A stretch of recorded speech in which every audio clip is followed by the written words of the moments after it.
مامۆستایان ئامادەبانی خۆشەویست کورتێک لەسەر ئاڵای کوردستانتان پێشکەش دەکەم.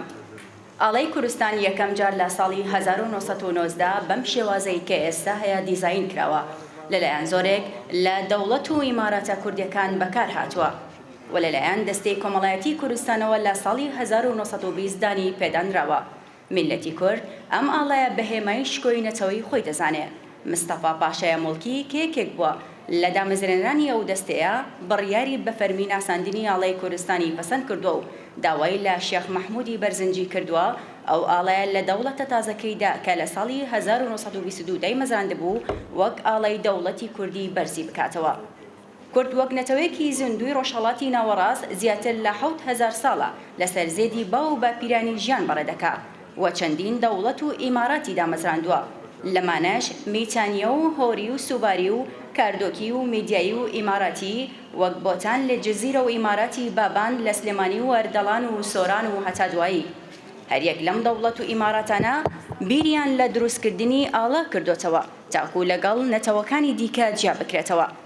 بە شێوەی جیاواز شکل و ڕەنگی جیاوازیان بۆ ئاڵاکانیان دانەوە.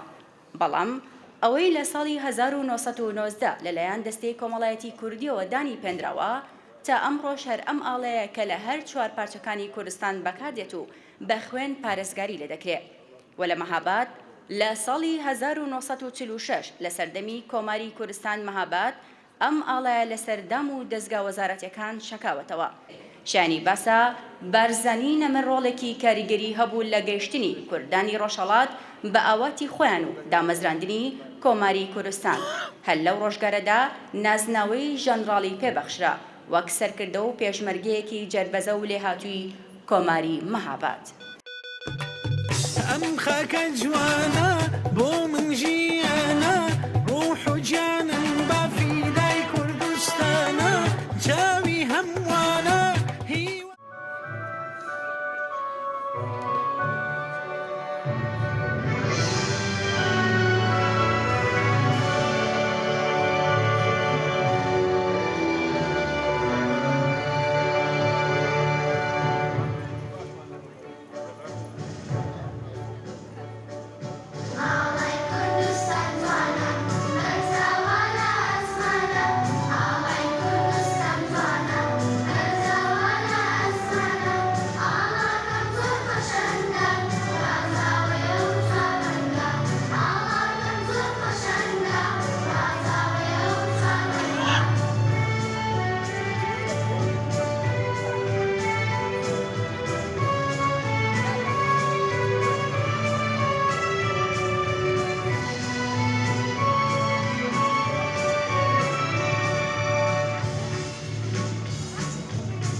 ای کردستانم هانا سمگانم من تم نبی آواره و پریشانم نوری چاوانم دایکم بانم روژی دور لاتو هوناکم نتوانم ای کردستانم هانا سمگانم من تم نبی آواره و پریشانم نوری چاوانم دایکم بانم روژی دور لاتو ئەمڕۆکە زۆر دڵخۆش بووم بە هاتنی جەنابی سەرۆک وەزیری پەروەردە ئالان حەمە سەعید زۆر دڵخۆش بووین و هەروەها ڕێوڕسمی ئاڵای کوردستانی پیرۆز لە قوتابخانەکەمان بەڕێوەبرا و هەروەها هیوادارم کوردستان سەرکەوتوو بێت و هەر دائیمەن لە سەرکەوتندا بێت و هەروەها من سەبارەت بە ئاڵای کوردستان کتێبێکم هەیە کە تایبەت بە خۆم دامناوە و دامهێناوە سەبارەت بە ئاڵای کوردستان و ئەو هەموو نەهامەتی و ناخۆشیە کە کوردستان بینیوێتی سوپاس بۆ ئێوەش سوپاس بۆ هەموو لایەکیش سپاسی وەزیری پەروەردە دەکەم کە ئەم مەڕاستیمەی لە قوتابخانەکەمان بەڕێوە چوو و هەروەها هیوای سەرکەوتن بۆ سەرجەم قوتابیان دەخوازم سپاسی کەناڵەکەشتان دەکەم کە هاتم بۆ قوتابخانەکەمان سپاس زۆر مەمنون. بۆچی هاتی بۆم قوتابخانەی ماجەم لێرەنی هاتم بەشداری لە ڕۆژی ئاڵا بکەم. ئەوڕۆکە ڕۆژی ئاڵا زۆر سپاسی وەزیری پەروەردە دەکەم کەوا بەشداری لە ڕێڕسمی ئاڵا کردن زۆر سپاسی ئەم سەرجەم قوتابیان دەکەم بۆ ئەم ڕۆژە یادی ئەم ئاڵایان کردەوە زۆر سپاس. سپاسی ئێوە دەکەم کە بۆ ئەم ڕێوڕسمە بەشداریتان کرد بە تایبەتی جەنابی وەزیری پەروەردە سوپاستان دەکەم سوپاس بۆ ئەم قوتابیانەش کە بەشدار بوون بۆ ئەم ڕۆژە پیرۆزە ڕۆژی ئاڵا بەڵێ سپاسی ئێوەش دەکەم.